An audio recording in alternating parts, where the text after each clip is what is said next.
$50 million का revenue Pakistani हुकूमत ने इंडिया की तरफ जाने दिया है इनडायरेक्टली। कैसे? मैं सबसे पहले गया इस लसूड़े के पास, मैंने कहा बात मान लो भाई, और एक मिनट, जिसको भी गालियां और ऐसी चीजें नहीं पसंद वीडियो मत देखना, दिमाग घुमा हुआ है, तुम लोग डिसेंसी के चक्कर में रह जाओगे। इनको डिसेंट तरीके से बात समझा समझा के थक गया हूं, चक्कर लगा लगा के थक गया हूं, नहीं समझ आ रही इनकी। इसने मुझे बोला कि नहीं भाई मेरी तो समझ ही नहीं आ रही, मुझे तो व्हाट्सएप यूज नहीं करना आता। किसने से आईटी मिनिस्टर लगाया था, दूसरा आईटी मिनिस्टर लगाया, उसको घंटा कुछ समझ नहीं आ रहा। इसके बाद मैं इनके पास गया, इन्होंने भी लॉलीपॉप पकड़ा दी, फाइलें भेजो, इतनी बड़ी बड़ी फाइलें टाइप करा के भेजी, इतना खर्चा किया। इन्होंने कहा जी हुकूमत को समझ ही नहीं आ रही वकार ज़का, मैं क्या कर सकता हूं इस बारे में। अरे कौन समझेगा, किसको समझ नहीं आ रही। यहां पर बात हो रही है कि पाकिस्तान इस वक्त ब्लैक लिस्ट होता जा रहा है। सबसे पहले बिटफिनेक्स ने ब्लैक लिस्ट कर दिया, बिट्रेक्स ने ब्लैक लिस्ट कर दिया। ये वापस कभी नहीं पाकिस्तानियों को आने देंगे, ये बात याद रखना। मैं बात कर रहा हूं जी क्रिप्टो करेंसी की।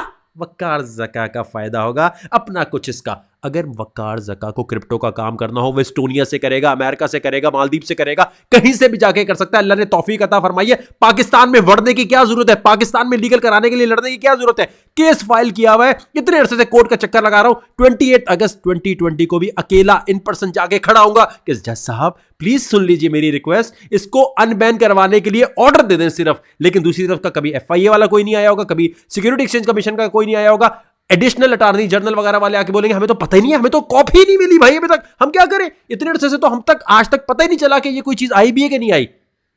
देखो दोस्तों, आज अगर हमने हुकूमत से ये सवाल नहीं किया कि ये सारी फंडिंग और इंडिया इस वक्त क्रिप्टो का ब्लॉकचेन का हब बनता जा रहा है, साइंसदान मत बनना कि ब्लॉकचेन सही है क्रिप्टो करेंसी सही नहीं है, घंटा पता होता नहीं है, कुछ कूद जाते हो। सारी दुनिया को क्रिप्टो करेंसी की समझ आ गई, सारी दुनिया फायदा उठा रही है। सिर्फ पाकिस्तानी एक ऐसी कौम और यहां पर ऐसे इकोनॉमिस्ट बैठे हैं जिनको यह लगता है नहीं जी इससे मनी लॉन्ड्रिंग होती है। बाकी सब चुप बैठे हैं।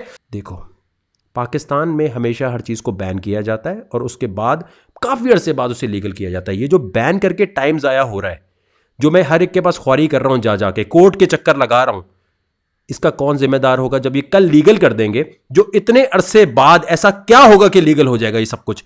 ये मनी लॉन्ड्रिंग अगर इससे होती है तो ये बाकी पूरी दुनिया ने क्यों लीगल किया हुआ? क्या उनके पास ऐसी टेक्नोलॉजी, क्या ऐसी गिदड़ सिंगी है जो पाकिस्तानियों को समझ नहीं आ रही?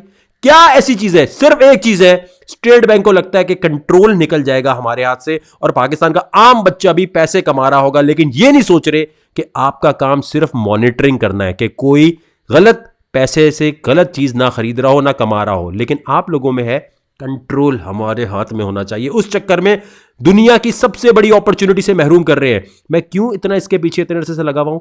आम पाकिस्तानी घर बैठ के दुनिया भर से पैसा कमा सकता है इससे, और लीगल तरीके से। अब एफएटीएफ की बिल्कुल भी मेरे सामने उल्टी सीधी बात मत करना। एफएटीएफ सिर्फ पाकिस्तान को यह कहना चाहता है कि तू ग्रे लिस्ट में रहेगा अगर तूने क्रिप्टो नहीं खोली।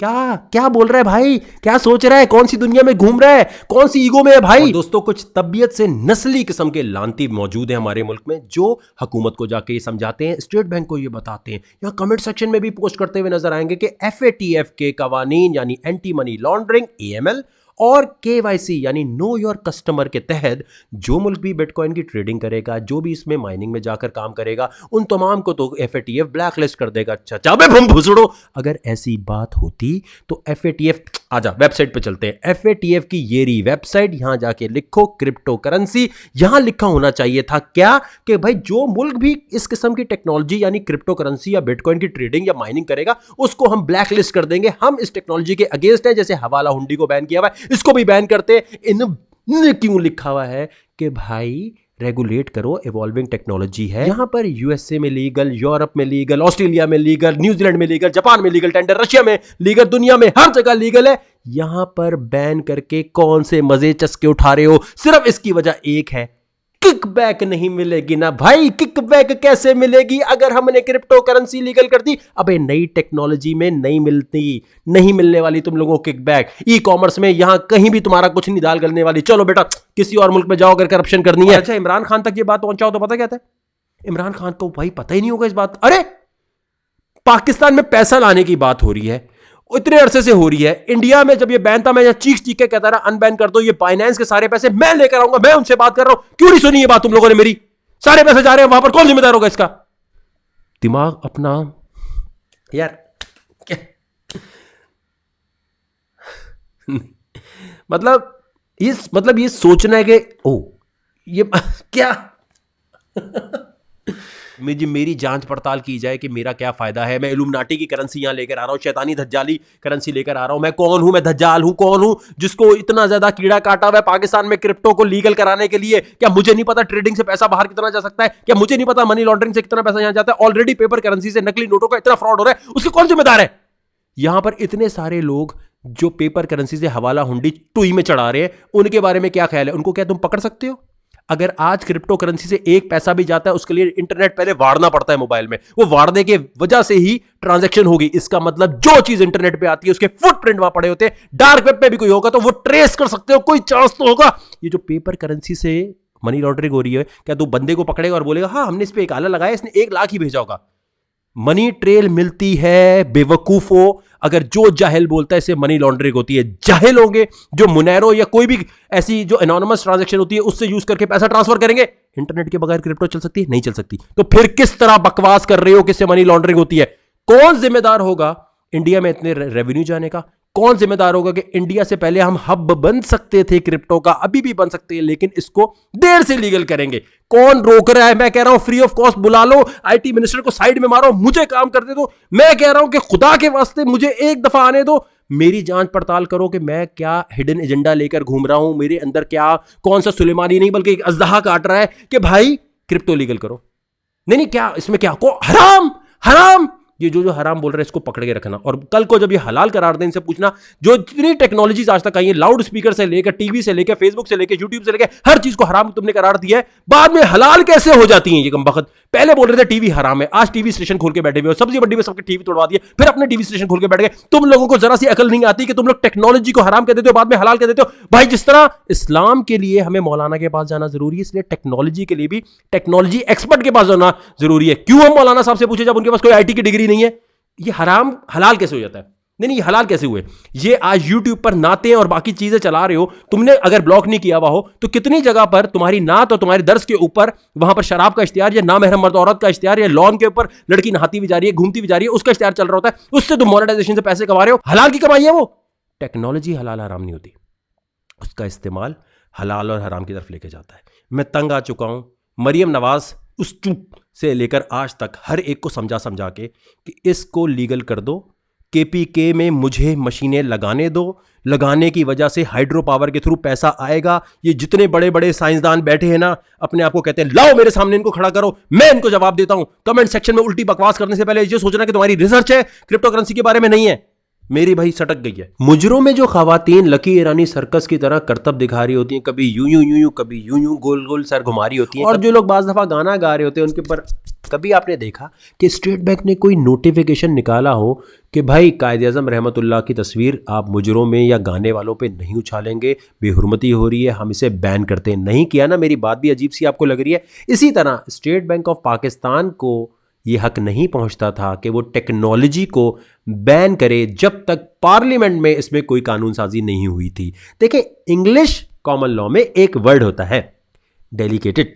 ये जो डेलिकेटेड पावर्स है ना, इसका मतलब ये है कि कानून साजी पार्लियामेंट कर चुका है और वो ट्रांसफर की स्टेट बैंक को कि भाई आपने ऐसे काम करना है। जब पार्लियामेंट ने कोई ऐसी बात कानून साजी की ही नहीं इस टेक्नोलॉजी पे, तो स्टेट बैंक के पास कैसे पावर आई? ये स्टेट बैंक आगे से जवाब देता है कि भाई देखें, बहुत ज़्यादा फ्रॉड होने का इम्कान था, मनी लॉन्ड्रिंग होनी थी, इसलिए शायद हमने इसको रोकने की कोशिश की है। इन्होंने क्या किया बेसिकली, क्योंकि कॉपी पेस्ट करते हैं, मेहनत तो करते नहीं है। इंडियन रिजर्व बैंक ने एक नोटिफिकेशन निकाला था बगैर पार्लियामेंट से कंसल्ट किए और कह दिया जी क्रिप्टो करेंसी बैन।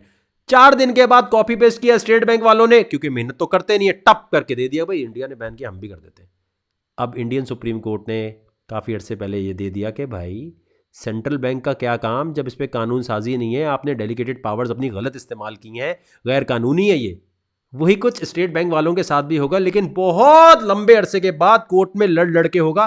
तो स्टेट बैंक खुद क्यों नहीं समझता कि मुल्क के मफाद में अपनी गलती मान ले, पीछे हट जाए, ये सेक्शन 25 1956 का उठा ले, या 1947 का फॉरेन करेंसी एक्ट ट्रांसफर का उठा ले, या फिर 2007 का इलेक्ट्रॉनिक मनी ट्रांसफर एक्ट आ जाए मेरे सामने यार आर्ग्यूमेंट के लिए। मैं आपको बताता हूं कि कितनी बड़ी गलती आपने कर दी है, लेकिन उस गलती को छुपाने के लिए पूरे मुल्क को महरूम ना करें। इसी तरह है कि अपनी एक बोटी के लिए पूरे बकरे की। मैं तमाम MNA MPA से, अरे कहां सुनेंगे उनको भाई, जुगतबाजी से फुर्सत मेरे नवाज शरीफ की लेने से, नवाज शरीफ वालों को इमरान खान की लेने से तो मुल्क को कौम का कुछ सोचेंगे ना।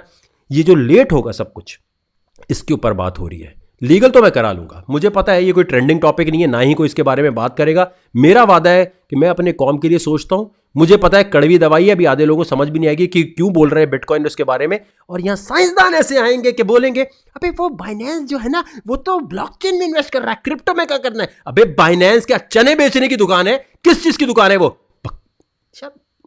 देखो भाई बात सुनो, मेरे साथ 28 अगस्त को जो सिक्योरिटी एक्सचेंज कमीशन के वकील आएंगे, जो स्टेट बैंक का वकील आएगा, जो FIA का आएगा, मेरी आपसे रिक्वेस्ट है, तुम लोग मुझे नहीं हराने आ रहे, मैं अकेला आऊँगा। तुम मुल्क को, कौम के फ्यूचर को हरा रहे हो, अपने बच्चों के फ्यूचर को हराने आ रहे हो। क्या तुम चाहते हो? तुम लोगों को खुद ये रिपोर्ट सबमिट करानी चाहिए, हाँ जी किसी ने गलत किया, मिसगाइड किया, इस टेक्नोलॉजी को लीगल होना चाहिए, फॉरेन बैन हटना चाहिए। खुदा के वास्ते ये मेरा तुम्हारा मुकाबला नहीं है। सिक्योरिटी एक्सचेंज कमीशन वालों, स्टेट बैंक वालों, यहां पर FIA वालों, मेरा तुम्हारा, और खास तौर पे एडिशनल अटॉर्नी जनरल साहब, जो आपको तो मिलता ही नहीं लेटर मुझे लगता है भाई, अगर आप लोग हारोगे तो मेरी जीत नहीं है, ये मुल्क के फ्यूचर की जीत है। ठीक है ये ट्रेंडिंग टॉपिक नहीं है, लेकिन please #unban crypto currency, state bank और इमरान खान को टैग करके फौरन ये ट्रेंड चलाया जाए। मैं जानता हूं आप लोगों का इंटरेस्ट इसमें डेवलप नहीं होगा। एक वो बाप होता है ना जिसको पता होता है कि बच्चा गलत तरफ जा रहा है, वो रोकने के लिए आता है, बच्चा नाराज हो जाता है, वैसा ही काम मुझे भी करना पड़ रहा है। ये मेरा वादा है, ये लीगल तो होगी, लेकिन ये जो टाइम ज़ाया हुआ है ना, और इंडिया के पास फंडिंग जा रही है, खुदा की कसम पहले मैं पता इतना एग्रेसिव क्यों नहीं था, इतनी तमीज से बात क्यों करता था, क्योंकि इंडिया में भी बैन था, मैं बड़ा खुश था। मैंने कहा अरे यार इस खित्ते में पहले हम लोग कर लेंगे लीगल, मैं लड़ लूंगा और यहां पैसा आना शुरू हो जाएगा। बाइनेंस, बिटरेक्स, हर एक से बात करके रखी हुई थी कि यार पाकिस्तान में बड़ा टैलेंट है, आपको यहां आना चाहिए, यहां ऑफिस खोलने चाहिए। उन्होंने कर दिया, अब आधा पैसा वहां जाने लग गया। इसलिए मेरी ये तेजी आ गई है कि वहां जो इतनी मेहनत हो रही थी 3-4 साल से, जब जाया हो रही है। ये ट्रेंड चलाओ, और प्लीज जो वकील वहां आ रहे हैं मुझे हराने की कोशिश मत करो। लिख दो, लिख दो, ये तारीख में तुम्हारा नाम लिखा जाएगा कि तुम दूसरी तरफ के वकील थे, लेकिन तुम लोगों ने मुल्क का सोचा और मुल्क के हक में लिख दिया। नहीं नहीं, ऐसा कहां करेंगे भाई, ऐसा कहां करेंगे। हराओ हराओ, वकार को हराओ, शाबाश हराओ।